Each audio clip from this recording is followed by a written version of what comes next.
सहना भवतु सहनौ भुनक्तु सह वीर्यं करवावहै तेजस्विनावधीतमस्तु मा विद्विषावहै।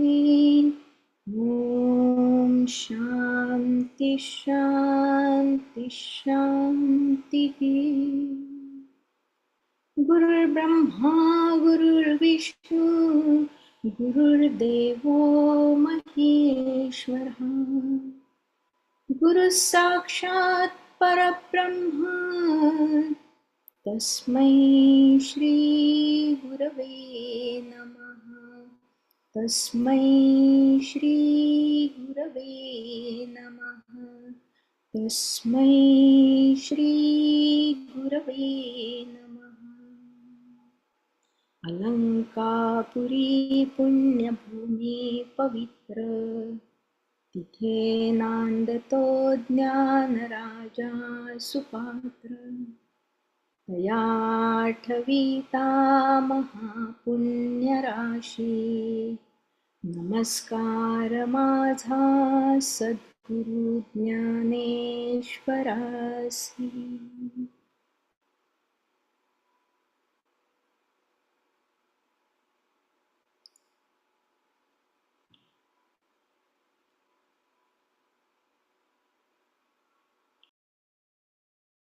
निलिमाताई तुम्ही म्यूट वर आहात? सॉरी, खोकला येत होता म्हणून गेले होते. अच्छा, मला वाटलं तुम्ही बोलताय की काय म्हणून. हो, मी बोलले पण सॉरी. तर नमस्कार मंडळी. आपण आता आपला श्लोक आणि ओव्या सुरू करूया. आज काही गोषवारा नाहीये, त्यामुळे सुरू करूया. रोहिणीताई.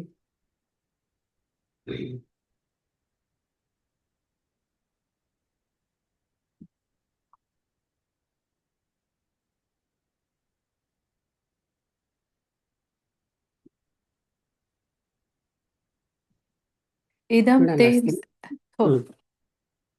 ते नातपस्काय न भक्ताय कदाचन न चाशुश्रूषये वाच्यं न च मां योऽभ्यसूयति। तपोहीन गुरुदेवांविषयी भक्तीत ढिला ज्याला हे ऐकण्याची इच्छा नाही व जो माझी निंदा करतो त्याला हे ज्ञान तू कधीही सांगू नकोस. तर अर्जुना, हे जे गीताशास्त्र तुला आस्थेने प्राप्त झाले आहे ते तपोहीन मनुष्याला मुळीच सांगू नको. हो, अथवा एखादा मनुष्य तपी असेल परंतु जर गुरुभक्तीमध्ये तो ढिला असेल तर वेदाने जसा अंत्य ज्याचा त्याग केला आहे तसा त्याचा त्याग कर. अथवा ज्याप्रमाणे कावळा जरी वृद्ध असला तरी त्याला यज्ञाचा अवशेष प्रसाद घालीत नाही, म्हणून तो गुरुभक्तिहीन असेल तो मग किती मोठा तपी असेना, त्या मनुष्याला हे गीताशास्त्र सांगू नकोस. अथवा एखाद्याने शरीराने तपही केले आहे व तो गुरु व देव यांच्या ठिकाणी भसतोही आहे पण त्याला ऐकण्याची इच्छा नसेल तर तो मागच्या 2 गुणात या जगात खरोखर उत्तम असेल परंतु तो या गीता श्रवणाला योग्य नाही. मोती वाटेल तसे उत्तम असेल परंतु त्याला जर वेज नसेल तर त्याच्यात सूत सोन्याची तार प्रवेश करील काय. समुद्र गंभीर आहे हे कोण नाही म्हणतो, परंतु त्या सागरावर पाऊस पडला तर तो व्यर्थ जातो. तृप्त झालेल्या माणसाला दिव्यान्न वाढवून मग ते व्यर्थ घालवावे.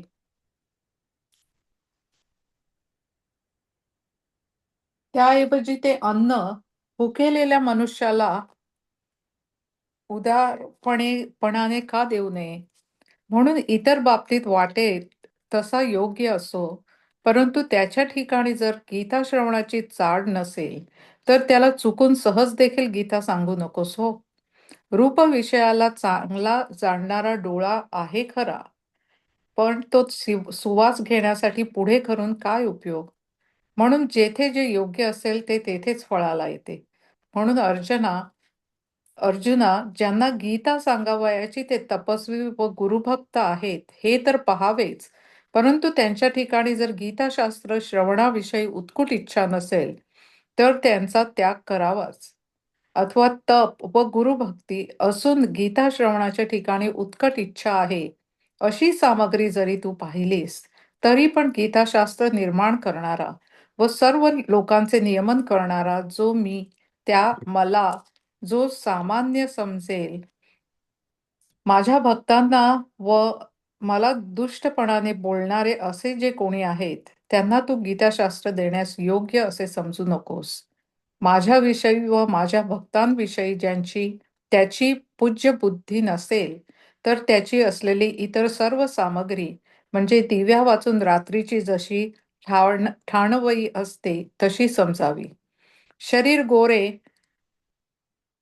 व तरणे असून शिवाय त्या शरीरावर दागिनेही घातलेले आहेत, परंतु जसे ते शरीर एका प्राणाने रहित असावे. सोन्याचे सुंदर घर निर्माण केले आहे, परंतु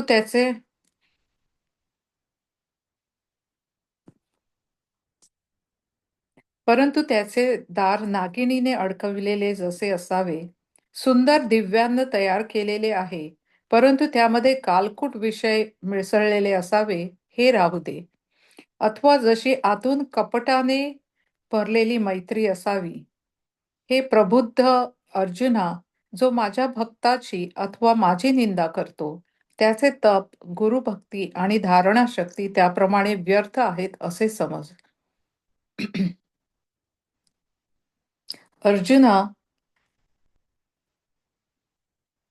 या कारणास्तव तो जरी भक्त, बुद्धिमान व तपी असला, तरी या गीताशास्त्राला त्याचा स्पर्श देऊ नकोस. फार काय सांगू, हा निंदक जरी ब्रह्मदेवाच्या योग्यतेचा असला, तरी त्याला कौतुकाने सुद्धा हे गीताशास्त्र देऊ नकोस.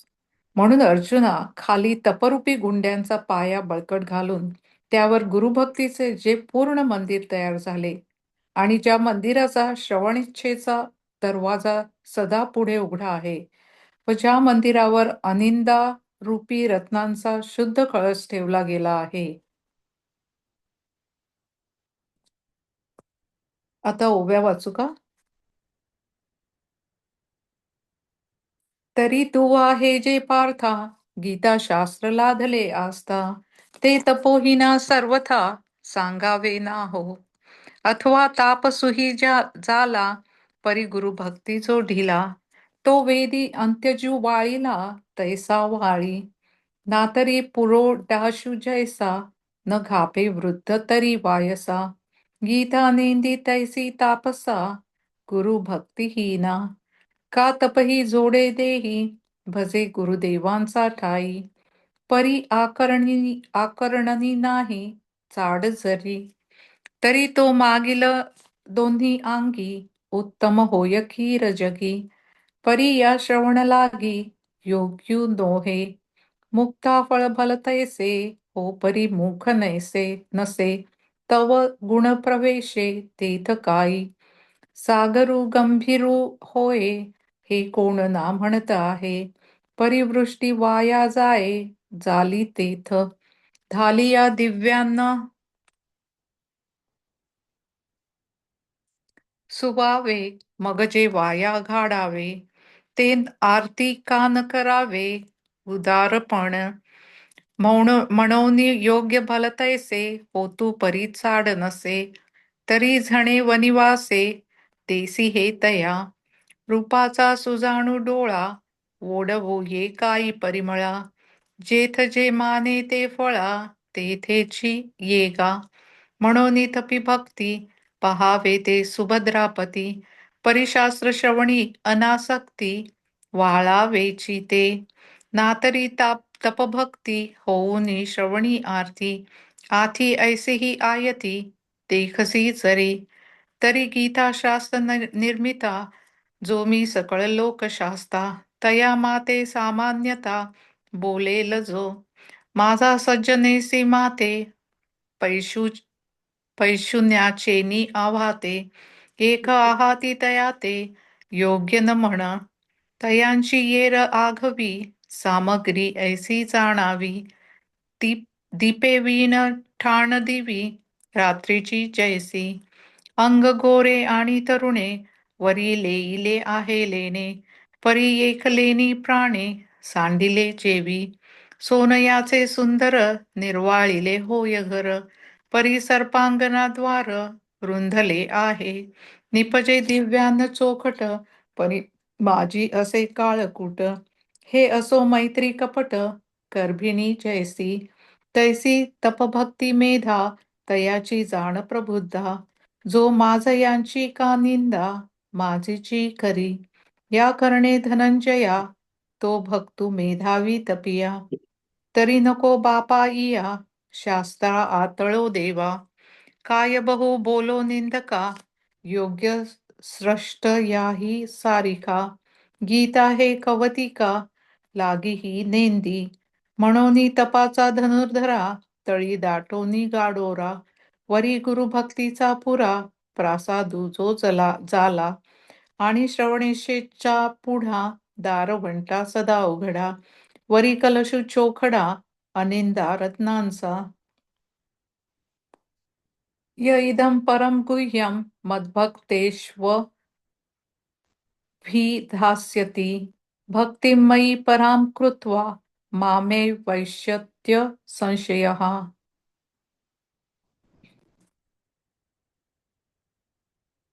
हे परमगुह्य ज्ञान माझ्या ठिकाणी पराकाष्ठेचे प्रेम ठेवून जो माझ्या भक्तांना सांगेल तो निसंशय मजप्रतच होईल.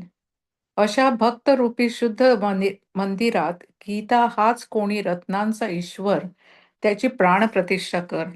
अशा योग्य अधिकाऱ्यास गीता सांग, मग तू जगात माझ्या योग्यतेला येशील. कारण की ओंकार हा ओम या एक अक्षराच्या रूपाने अ उ म त्रिमात्र केच्या पोटात गर्भवासामध्ये अडकला होता.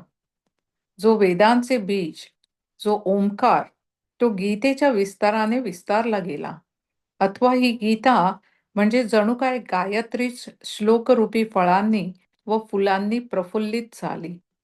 आईशिवाय ज्या बालकाला दुसरे जीवन नाही, त्या बालकाची व आईची अशी गाठ घालून द्यावी, त्याप्रमाणे गायत्री मंत्राचे रहस्य सांगणाऱ्या त्या गीतेची माझ्या भक्तांना ओळख करून देतो.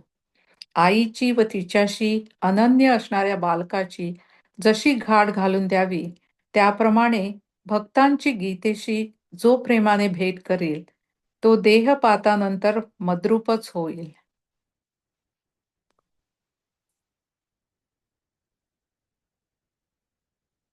ऐशा भक्तालयी चोखटी गीता रत्नेश्वरू हा प्रतिष्ठी मग माझी या संवासाठी तू कसी जगी काजे एकाक्षरपणेसी त्रिमात्रेची एकुशी प्रणवू होता गर्भवासी सांकडला तो गीतेची या बाहळी वेदबीज गेले पहाळी किम गायत्री फुली फळी श्लोकांचा आली ते हे मंत्र रहस्य गीता मेळवी जो माझी या भक्ता अनन्य जीवना माता बाळका जैसी तैसी भक्ता गीतेसी भेटी करी जो आदरेसी तो देहा पाठी मजसी एकची होय. छान छान वाचलंस. Thank you. आता मला वाचायचंय. हम्म. न च तस्मान् मनुष्येषु कश्चिन्मे प्रियकृत्तमः भविता न च मे तस्मात् अन्यः प्रियतरो भुवि. आणि मनुष्यांमध्ये त्याच्यापेक्षा मला कोणीही अतिशय प्रिय नाही व पुढेही जगतात त्यापेक्षा मला कोणीही अधिक प्रिय होणार नाही.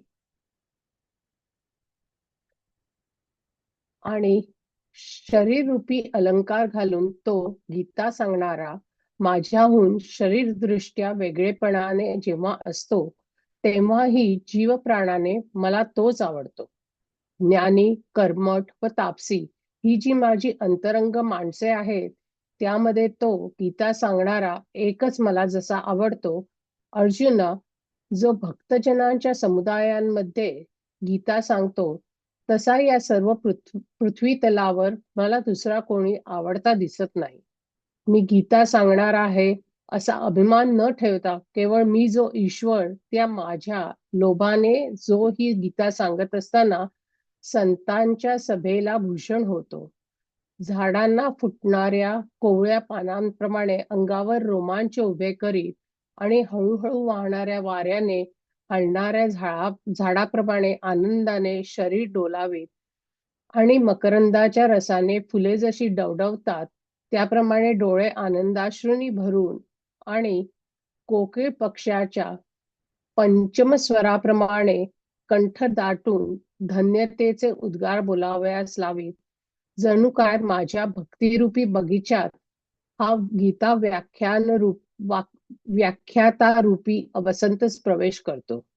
अथवा आपल्या जन्माचे फळ मिळाले असे चकोराला वाटवीत चंद्र जसा आकाशात उगवतो अथवा नवा मेघ मोरांना ओ देत जसा प्राप्त होतो त्याप्रमाणे सज्जनांच्या समुदायामध्ये जो माझ्या स्वरूपाची प्राप्ती व्हावी या हेतूने गीता श्लोकरूपी पुष्कळ रत्नांचा वर्षाव करतो, म्हणजे गीतेच्या श्लोकांचे जो व्याख्यान करतो. अर्जुना, मग मागे होऊन गेलेले अथवा पुढे होणारे भक्त यांचा विचार करता त्यामध्ये तो गीता सांगणारा जितका मला आवडतो तितका निश्चयाने दुसरा कोणी आवडत नाही. अर्जुना, जो संतांना गीतेच्या अर्थाची मेजवानी करतो तो मला इतका आवडतो की मी त्याला माझ्या अंतःकरणात ठेवतो.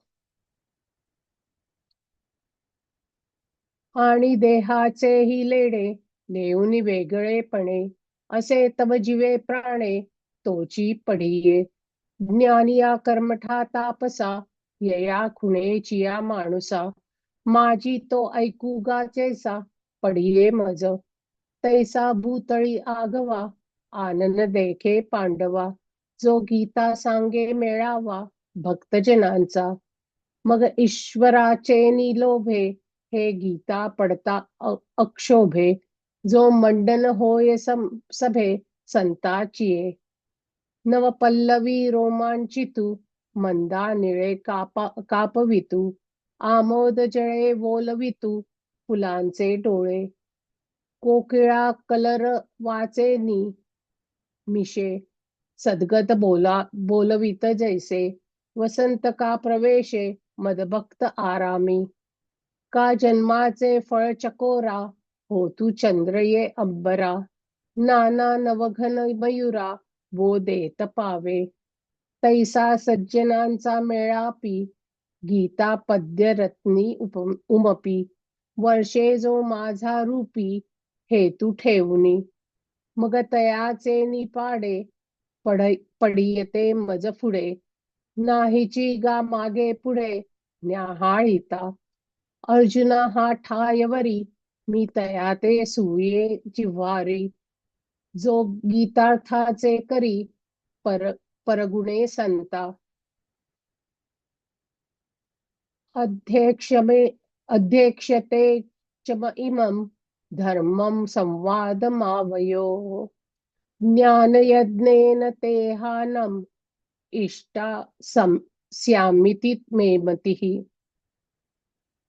या मोक्ष धर्मासंबंधीच्या आपल्या संवादाचे गीतेचे जो अध्ययन करील त्याने माझे ज्ञानरूपी यज्ञाने यजन केले असे मी समजतो. माझ्या व तुझ्या भेटीत ही जी गीतारूपी कथा वाढली व ज्या गीतेत मोक्ष प्राप्त करून देणारे उपाय जगण्याकरता आले तो हा कळार्थ देणारा आम्हा दोघांचा संवाद पदांचा अर्थ न करता जो नुसते आवर्तनच करतो. हे सुमती अर्जुना, त्याने प्रदीप्त ज्ञानाग्नीमध्ये मूळ अविद्येची आहुती देऊन मी जो परमात्मा त्या मला संतुष्ट केले आहे. हे चतुरा अर्जुना, गीतेच्या अर्थाचा आढावा घेऊन ज्ञानी पुरुष जेथे प्राप्त होतात ते ठिकाण ब्रह्मस्वरूप त्याला केवळ पाठ करणाऱ्याला गीतेच्या गाण्याने, पाठाने व वर्णनाने प्राप्त होते. याप्रमाणे गीता पाठ करणाऱ्याला गीतेचा अर्थ समजण्यासारखेच फळ मिळते. गीता ही आई आहे, म्हणून तिला जाणते मूल व लहान मूल असा भेद नाही.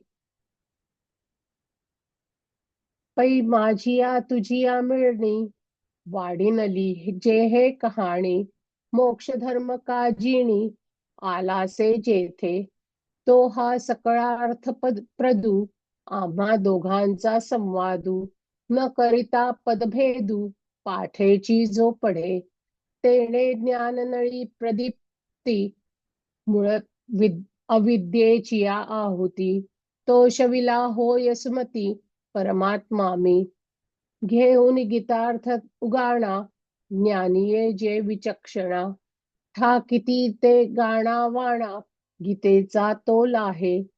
गीता पाठस्कासी असे, फळ अर्थज्ञाची सरित्से, गीता माऊली एकी नसे, जाणे ताने. श्रद्धावान सूर्यश्च शृणुयादपि यो नरः, सोऽपि मुक्त शुभलोकान्, प्राप्नुयात पुण्यकर्मणाम. श्रद्धायुक्त व मजविषयी मत्सर रहित असा जो मनुष्य हे श्रवण करील, तो देखील सर्व पापातून मुक्त होईल व मला मिळण्यापूर्वी पहिला मुक्काम म्हणून पुण्यकर्म करणाऱ्यांना प्राप्त होणारे शुभलोक स्वर्गादी पावेल. आणि परमार्थाच्या सर्व मार्गांची निंदा करणे टाकून गीतेच्या श्रवणाच्या ठिकाणी शुद्ध आस्थेने जो श्रद्धा ठेवून राहतो, त्याच्या कानात गीतेची अक्षरे प्रविष्ट होतात न होतात तोच पाप तत्काळ पळून जाते.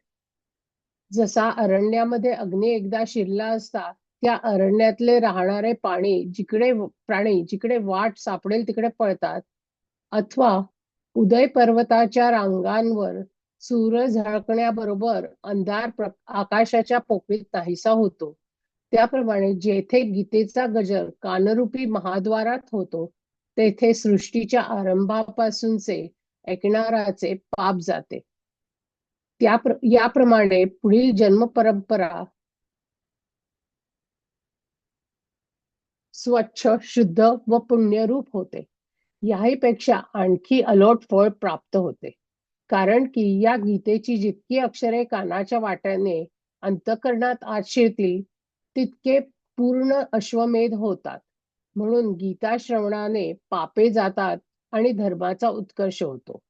त्या योगाने शेवटी स्वर्गाच्या राज्याचे ऐश्वर्य प्राप्त होते.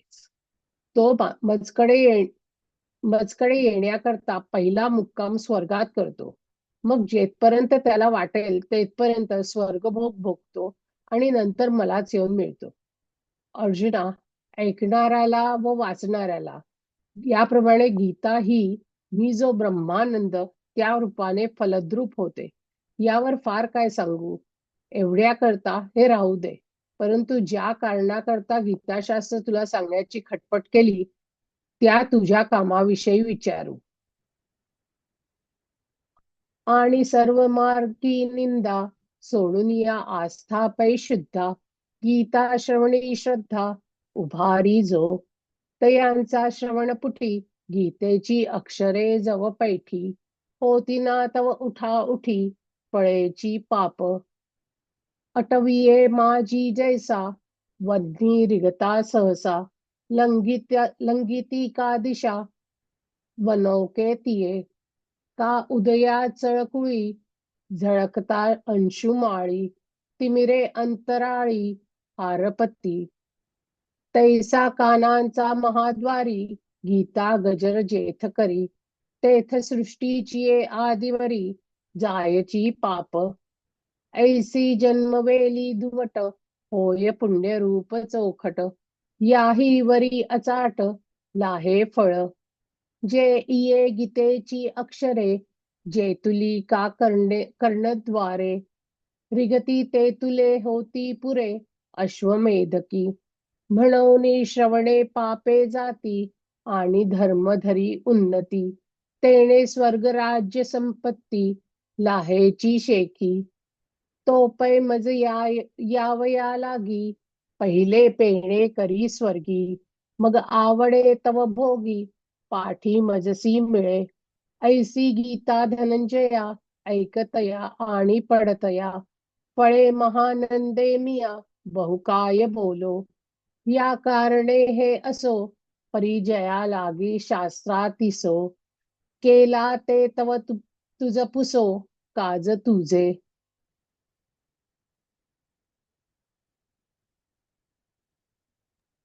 हा. आता नीता वाचते ना.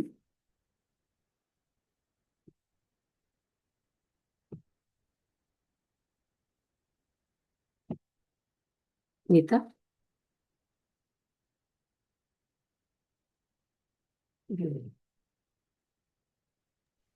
सॉरी, मी म्यूट केलं होतं. हम्म. ओके. कच्चिदेतच्छ्रुतं पार्थ त्वकैकाग्रेण चेतसा कच्चिदज्ञानसम्मोह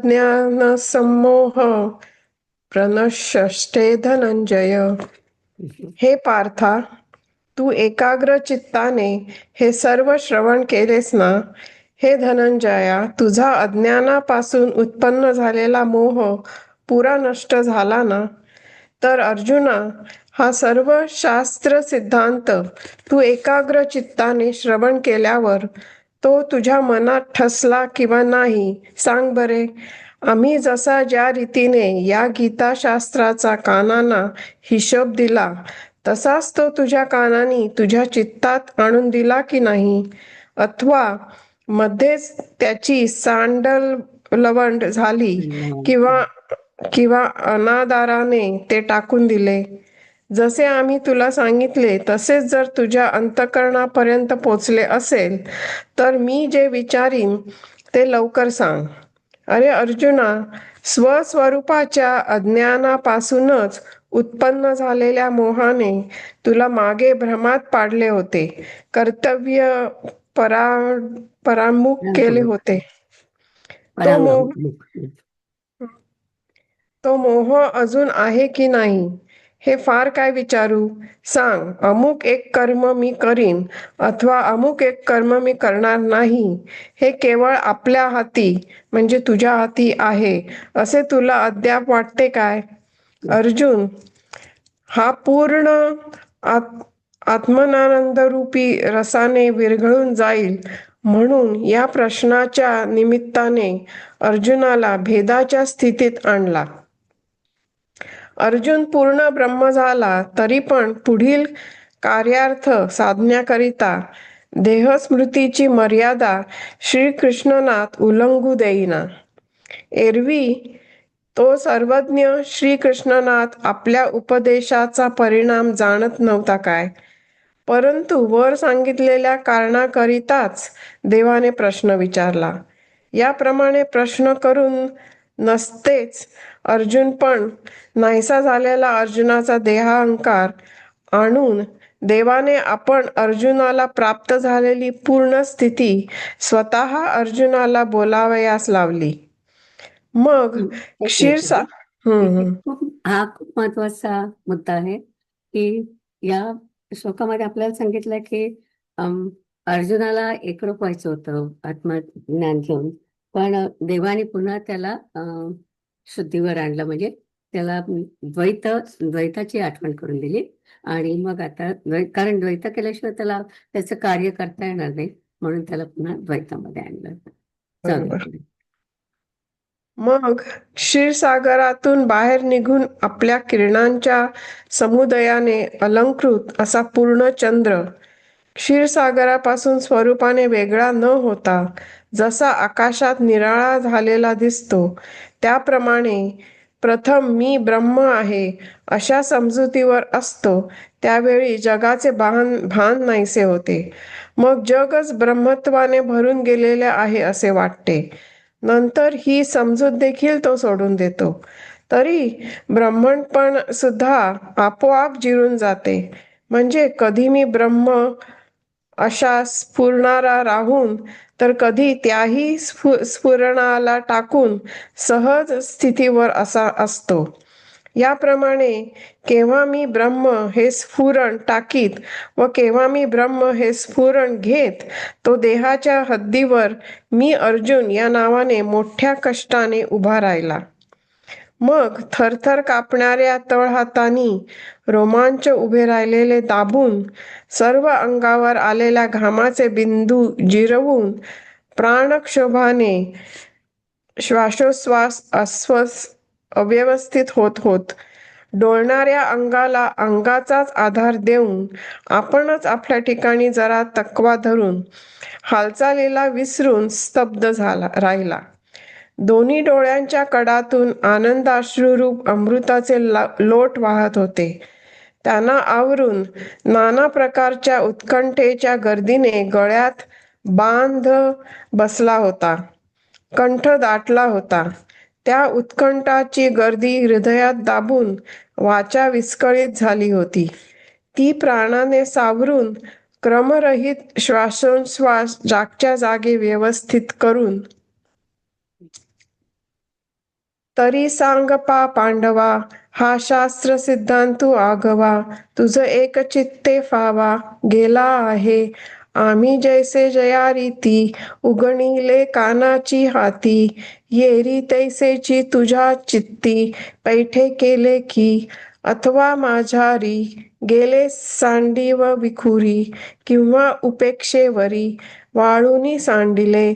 जैसे आम्ही सांगितले तैसेची हृदयी पावले, तरी सांग वहिले पुसेन ते मी. हा गा स्वाज्ञान जनिते, मागिले मोहे तू ते, भूलविले तो येथे असे की नाही. हे बहु पुसो काही, सांगे तू आपुला ठाई, कर्म काही देखतासी. पार्थू स्वानंदै करसे, विरेल ऐसा भेद दशे, आणिला येणे मिशे प्रश्न चेनी. पूर्ण ब्रह्म जाला पार्थू, तरी पुढील साधावया कार्यार्थू, मर्यादा श्रीकृष्णानाथू उल्लंघो नेदी.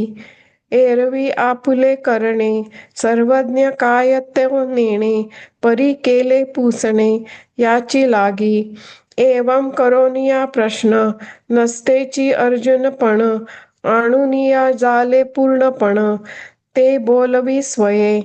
मग क्षीराब्धी ते सांडितू, गगनी पुंज मंडितू, निवडे जैसा न निवडितू पूर्णचंद्र. तैसा ब्रह्म मी हे विसरे, तेथ जगाची ब्रह्मत्वे भरे. हे ही सांडी तरी विरे, ब्रह्मपणी. ऐसा मोड तू मांडतू ब्रह्मे, तो दुःखे देहाचिये सीमे. मी अर्जुन येणे नामे उभा ठेला, मग कापता करतळी, तडपुनी रोमावळी, पुलिका स्वेद जळी जिरवुनिया. प्राणक्षोभे डोलतया, अंगाची टेकया, सुनी स्तंभू चाळया भुलवनिया. नेत्र युगुळाचेनी वोते, आनंदामृताचे भरिते, ओसंडत ते मागुते काढुनिया. विविधा औत्सुक्यांची दाटी, चीप आतती काय नाही, ठीक आहे, बोल. चीप आतती होती कंठी, ते करुनिया पैठी. हृदया माझी वाचेचे वितुळणे, सावरुनी प्राणे, अक्रमाचे श्वसने ठेवुनी ठाई. अर्जुन उवाच, नष्टो मोह स्मृतिलब्धा, त्वत्प्रसाद याच्युत. स्थितोऽस्मि गतसंदेह, करिष्ये वचनं तव. अर्जुन म्हणाला, हे अच्युता, तुझ्या कृपेमुळे माझा मोह नष्ट झाला. मला माझ्या खऱ्या स्वरूपाचे स्मरण झाले. मी संशयरहित झालो आहे. आता तुझी जी आज्ञा असेल ती मी पाळीन. मग अर्जुन म्हणाला, तुझ्या ठिकाणी मोह आहे असे तुला वाटते काय? असे देवा तुम्ही मला विचारता काय? तर महाराज, तो मोह आपले ठिकाण अज्ञान घेऊन परिवारासह गेला. सूर्याने डोळ्यांच्या जवळ येऊन अंधार भासतो काय, असे डोळ्याला विचारावे, हे त्याच वेड्यासारखे विचारणे कोणत्या तरी गावात सरते होईल काय? त्याप्रमाणे श्रीकृष्ण राजा, तुम्ही आमच्या डोळ्यांना प्रत्यक्ष दिसत आहात. ही एकच गोष्ट कोणची गोष्ट करण्याला पुरणार नाही.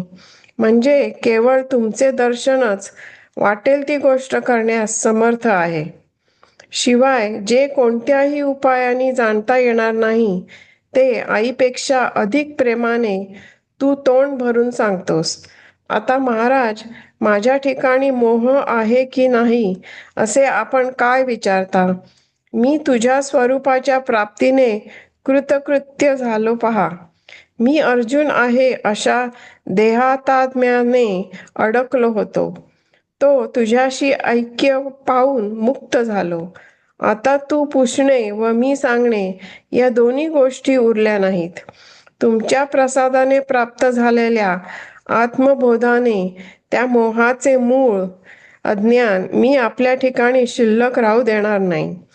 आता हे देवा, अमुक एक करावयाचे अथवा अमुक एक करावयाचे नाही, हे ज्या द्वैतापासून उत्पन्न होते त्या द्वैतात सर्व ठिकाणी तुझ्याशिवाय मला काहीही दिसत नाही. याविषयी माझ्या ठिकाणी संशयाचे काहीच उरले नाही. तर निश्चय करून जेथे कर्माचा संबंध नाही ते ब्रह्मस्वरूप मी झालो आहे. तुझ्या कृपेने माझे आत्मस्वरूप मला प्राप्त होऊन माझे कर्तव्य निःशेष गेलेच. परंतु आता प्रभो, तुमच्या आज्ञे वाचून मला दुसरे काही कर्तव्य राहिले नाही. कारण की जे दृश्य कृष्ण स्वरूप असे आहे की ते इतर दृश्यांचा नाश करते. जे कृष्ण स्वरूप दुसरे असून द्वैताचा नाश करते.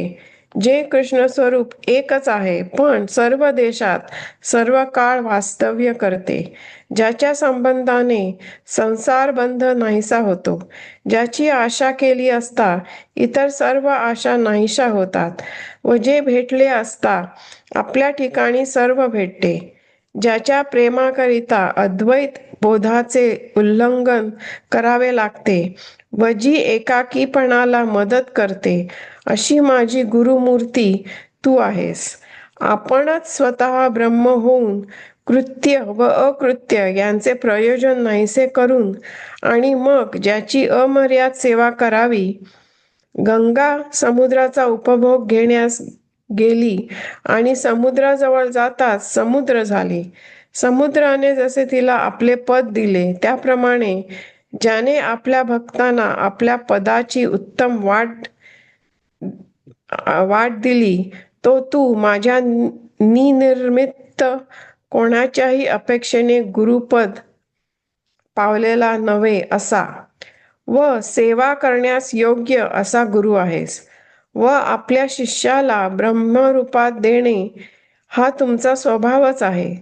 त्याप्रमाणे तुम्ही मला ब्रह्मरूपता दिली तर मग हाच तुमचा मला ब्रह्मता देण्याचा उपकार मी का मानतो म्हणून म्हणाल तर माझ्या व तुमच्यामध्ये जो भेदाचा प्रतिबंध होता तो दूर करून तुम्ही सेवा सुख गोड केलेत.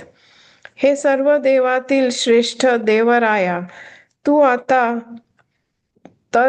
आता तू वाटेल त्याविषयी मला आज्ञा दे.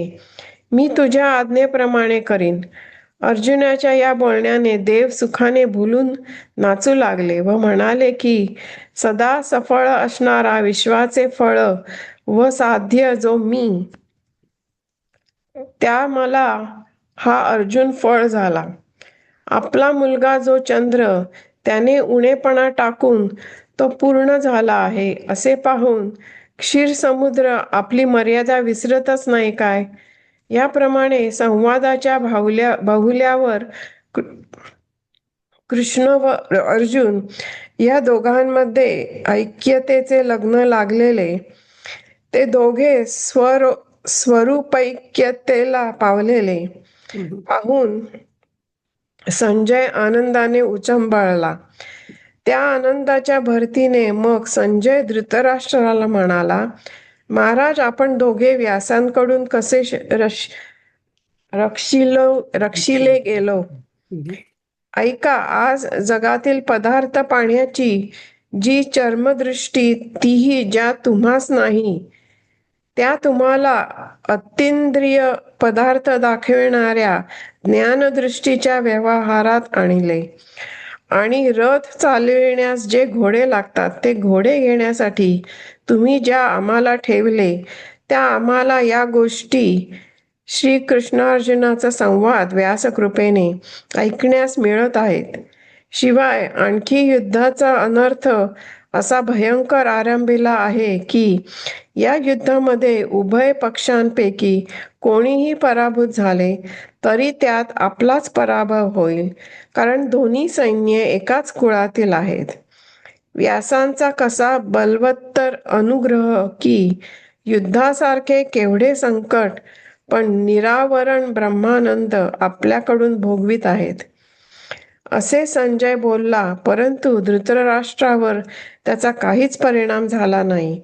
तो चंद्रकिरणाने स्पर्श केलेल्या सामान्य दगडाप्रमाणे पाझर न फुटता निर्विकारपणाने स्वस्थच राहिला. ही त्या धृतराष्ट्राची अवस्था पाहून मग कृष्णार्जुनांच्या संवादासंबंधाने तो पुढे बोलणे करीच ना. परंतु सुखाने वेडा झाला असल्याकारणाने तो तसाच बोलत राहिला. आनंदाच्या वेगाने बेहोश झाल्यामुळे तो धृतराष्ट्राला सांगत होता, एरवी हे धृतराष्ट्र जोगे नाही हे तो निश्चयाने जाणतच होता.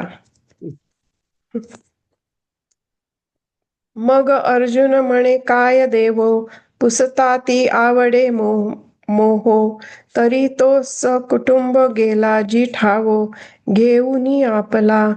पासी येऊनी दिन करे डोळ्या ते अंधारे, पुसी जे हे काही सरे कोणे गावी. तैसा तू श्रीकृष्ण राया अमुचिया डोळ्या, गोचर हेची कैसया न पुरे तव. परी लोभे माये पासुनी ते सांगसी तोंड भरुनी, जे काही सेनीही करुनी जाणू नये. आता मोहक असे की नाही हे ऐसे जी पुससी काही, कृतकृत्य जाहलो पाही तुझेपणे. गुंतलो होतो अर्जुन गुणे तो मुक्त झालो तुझेपणे. आता पुसणे सांगणे दोन्ही नाही, मी तुझेनी प्रसादे लाथलेनी आत्मबोधे. मोहाचे तया कांदे नेधीच उरो, आता करणे का न करणे हे जेणे उठी तुझेपणे. ते तू वाचूनी नेणे सर्वत्र गा, ये विषयी माझी ठाई संदेहाची नुरेची काही. त्रिशुद्धी कर्म जेथ नाही ते मी जालो, तुझेनी मज मी पावोनी. कर्तव्य गेले निपटुनी, परी आज्ञा तुझी वाचोनी. आन नाही प्रभो, काजे दृश्य दृश्यते नाशी, जे दुजे द्वैताते ग्रासी. जे एक परी सर्व देशी वसवी सदा, जयाचेनी संबंधे बंधू फिटे. जयाचिया आशा आस तुटे, जे भटलया सर्व भेटे आपणपणाची. ते तू गुरुलिंग जी माझे, जे एकलेपणीचे विरजे. जया लागी ओलांडिजे अद्वैत बोधू, आपणची होऊनी ब्रह्म. सारिजे कृत्य कृत्यांचे काम, मग कीजे का निःसीम सेवा जयाची.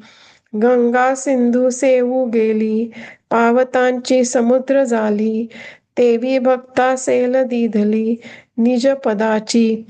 तो तू माझा जी निरुपचारू, श्रीकृष्ण सेव्य सद्गुरु, मी ब्रह्मतेचा उपकारू, हाची का मनी मानी, जे मज तुम्हा आड, होते भेदाचे कवाड, ते फेडोनी केले गोड, सेवा सुख, तरी आता तुझी आज्ञा, सकळ देव राज्ञा, करीन देई अनुज्ञा, भलती विशी. यया अर्जुनाचिया बोला, देवो नाचे सुखे भूलला, म्हणे विश्व फळा झाला, सफळा फळ हा मज. उणेनी उमचला सुधा करू, देखुनी आपला कुमरू, मर्यादा क्षीरसागरू, विसरे चिना. ऐसे संवादाचा बहुला, लग्न दोघांचिया आतुला, लागले देखोनी जाला, निर्भरू संजयो. तेणे उचंबळलेपणे पणे संजय राष्ट्राते म्हणे, जी कैसे बादरायणे रक्षिलो दोघे, आजी तुमते अवधारा, नाही चर्मचक्षुषी संसारा, की ज्ञान दृष्टी व्यवहारा, आणि लेती आणि रथीचिये राहटी, घेई जो घोडे यासाठी, तया आम्हा या गोष्टी गोचरी होती, वरी जुई झुंजाचे निर्वाण, मांड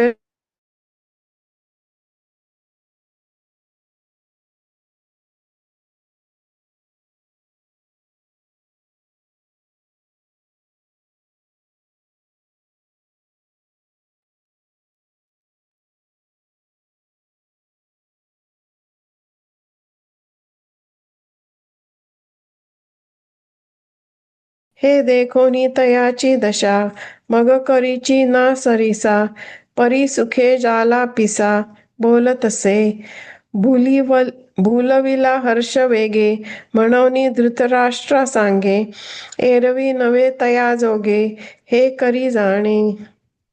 व्हेरी गुड. झाले 100, पण आपण एक आणखीन 10 म्हणू शकतो मला वाटतं, कारण अजून 15 मिनिट आहेत. हो. कोणीतरी वाचू शकतं का पुढचा श्लोक आणि त्याच्या पुढचं? हम्म. वाचू का? हा? हो, कोण वाचते? कोणी वाचायला नसेल तर मी मी वाचते. वाचते पाहिजे तर. माधवी. चालेल, सुषमा म्हणते. चालेल. सुषमाताई वाचतायत, ओके. ओके. जरा हे मोठं करणार काय? फार बारीक वाटते मला अक्षर. थोडस फक्त आपण थोडस. हा 10 1600 ओवीपर्यंत आपण जाऊ, सुषमा. ओके, ठीक आहे. म्हणजे 15-20 ओव्या होऊ शकतात. ओके. हम्म. संजय उवाच, इत्यहं वासुदेवस्य पार्थस्य च महात्मनः संवादम् इमं दूतम् असं शकतं. अष्टौ संवादमिमं श्रौषं दूतम्. अद्भुतम आहे ते ना? उद्भूतं श्रौषम अद्भुतम रोमहर्षणम, अद्भुतम रोमहर्षणम. ओके. संजय म्हणाला, याप्रमाणे वासुदेव व महात्मा अर्जुन यांचा हा अद्भुत रोमांचकारी संवाद मी ऐकला. मग संजय धृतराष्ट्राला म्हणाला की याप्रमाणे तुझ्या भावाचा मुलगा अर्जुन बोलला, ते श्रीकृष्णाला गोड वाटले. अहो महाराज, पूर्व समुद्र व पश्चिम समुद्र या नावांनीच काय तो वेगळेपणा आहे, बाकी सर्व पाणी जसे एकच आहे, त्याप्रमाणे श्रीकृष्ण आणि अर्जुन असा भेद त्यांच्या देहासंबंधाने दिसतो. मग महाराज, संवादाच्या ठिकाणी त्यांच्यात काहीच भेद राहत नाही. आरशापेक्षा स्वच्छ असे दोन पदार्थ जर एकमेकांसमोर झाले तर तेथे एकमेक जसे एकमेकांस आपण आपल्याला पाहतात, त्याप्रमाणे देवांसह अर्जुन आपल्याला देवांच्या ठिकाणी पाहत होता आणि श्रीकृष्ण आपल्याला अर्जुनासह अर्जुनाच्या ठिकाणी पाहत होता. श्रीकृष्ण ज्या ब्रह्मस्वरूपात देव व भक्ताकरता अवकाश पाहत होते, अर्जुनही त्याच ब्रह्मस्वरूपात आपल्याला व देवाला अशा दोघांना अवकाश पाहत होता. आणखी त्या दोघांशिवाय एकपणाने नांदत आहेत पहा. आता भेद नाहीसा झाला तर प्रश्नोत्तर कसे घडेल, अथवा भेदच जर राहिला तर संवाद सुख कसे प्राप्त होईल. असे द्वैतपणाने बोलत असता संवादाने द्वैताचा ग्रास करणारे असे जे दोघांचे बोलणे ते मी ऐकले. दोन आरसे स्वच्छ करून एकमेकांपुढे ठेवले असता कोणता आरसा कोणत्या आरशाला पाहतो म्हणून कल्पना करावी. अथवा एका दिव्यासमोर दुसरा दिवा ठेवला असता कोणाला कोणाचा उपयोग आहे हे कोणी जाणावे. अथवा एका सूर्यापुढे दुसरा सूर्य उगवला तर प्रकाशक कोण आणि प्रकाश्य कोण हे काय सांगावे. याचा पक्का निश्चय करावयास गेले तर निश्चय कुंठित होतो. ते दोघे कृष्णार्जुन संवादाने इतके सारखे झाले. महाराज पाण्याचे 2 ओघ मिळत असताना त्या 2 ओघांना मिळण्याचे थांबवण्याकरता जर मध्ये मीठ उभे राहिले तर मधल्या मिठाचे एका निमिषात पाणीच होईल. त्याप्रमाणे श्रीकृष्ण व अर्जुन हे दोघे जे बोलले त्यांच्या त्या बोलण्याचा मी मनात विचार करीत असता माझाही प्रकार तोच झाला आहे. तसे संजय थोडेसे म्हणतो न म्हणतो तोच अष्टसात्विक भावांनी त्याची मी संजय अशी देहस्मृती हरण करून कोठे गेली ते कळेना. जसे जसे अंगावर रोमांच उभे राहत होते तसे तसे शरीर संकुचित होत होते व एकटा कंप, स्तंभ व स्वेद यांना जिंकित होता. अद्वयानंदाच्या स्पर्शाने डोळे डबडबून पाण्याने भरले. ते अश्रू नव्हेत तर जसे डोळ्यांना प्रेम आणि पाझरच फुटले होते. पोटात काय मावत नव्हते कोणाच माहीत. गळ्यात काय अडकत होते हे माहीत नाही. पण हुंदक्यांमुळे वाचा उमटण्याचे बंद पडले होते. फार काय सांगावे. अष्टसात्विक भावांच्या योगाने अतिशय बोबडी वळली असता संजय हा कृष्णार्जुनांच्या संवाद सुखाचा चव्हाटा झाला. त्या सुखाची जात अशी आहे की ते आपण होऊन शांती धरते, म्हणजे त्याचा वेग आपोआप कमी होतो. मग पुन्हा त्या योगाने त्या संजयाला देहस्मृती मिळाली. थांबायचं का इथे आता? नाही, वाचायचं नाही का आता? नाही, ओव्या नाही. वाचायच्या. अजून आहे मग तेच म्हणे आहे. पै कुरु राजा ऐसा भ्रातृपुत्र तुझा बोलिला ते अधोक्षजा गोड झाले. अगा पूर्वा परसागर या नामासीची सिनार येर आघवे ते नीर एक जैसे. तैसा श्रीकृष्ण पार्थ ऐसे हे अंगाची पासी दिसे. मग संवादी जी नसे काहीची भेदू. पै दर्पणाहुनी चोखे दोन्ही होती सन्मुखे. तेथ येरी येर देखे आपण पे जैसे. तैसा देवेसी पंडुसुतू आपण पे देवी देखतू. पांडवेसी देखे अनंतू आपण पे पार्थी. देवो देव भक्ता लागी जिये विवरू देखे अंगी. येरूही तियेची भागी दोन्ही देखे. आणिक काहीच नाही म्हणून करीती काही. डोके एकपणे पाही नांदताते. आता भेदू जरी मोडे तरी प्रश्नोत्तर का घडे. ना भेदूची तरी जोडे संवाद सुख का. ऐसे बोलता दुजेपणे संवादी द्वैत गिळणे. ते ऐकिले बोलणे दोघांचे मिया. उठूनी दोन्ही आरसे ओढविलिया सरिसे. कोण कोणा पाहतसे कल्पावेपा. का दीपा सन्मुखू ठेविलया दीपकू. कोण कोणा अर्थिकू कोण जाणे. नाना अर्का पुढे अर्कू उदयलिया आणिकू. कोण म्हणे प्रकाशकू प्रकाश्य कवण. हे निर्धारू जाता पुढे निर्धारासी ठक पडे. ते दोघे जाले येवढे संवादे सरिसे. जी मिळता दोन्ही उदके माझी लवण वारू ठाके. की तयासीही निमिखे तेची होय. तैसे श्रीकृष्ण ऐसे म्हणे ना मोटके. तव हिरोनी सात्विके आठव नेला नेणोके संजयपणाचा. रोमांच जव फरके तव तव अंग सुरके. स्तंभ स्वेदा ते जिंके एकला कंपू. अद्वयानंद परिसे दिठी रसमय झाली असे. ते अश्रू नभती जैसे द्रवत्वची. नेणो काय न माय पोटी. काय नेणो गुंफे कंठी. वागर्था पडत मिठी उससाचिया. किंबहुना सात्विका आठा चाचरू मांडता उमेठा. संजयो जालासे चोहटा संवाद सुखाचा. तया सुखाची ऐसी जाती जे आपणची धरी शांती. मग पुढती देहस्मृती लाधली तेणे. थँक्यू. You welcome. थांबूया आता इथे. Good. म्हणूया का मग आपण? हम्म.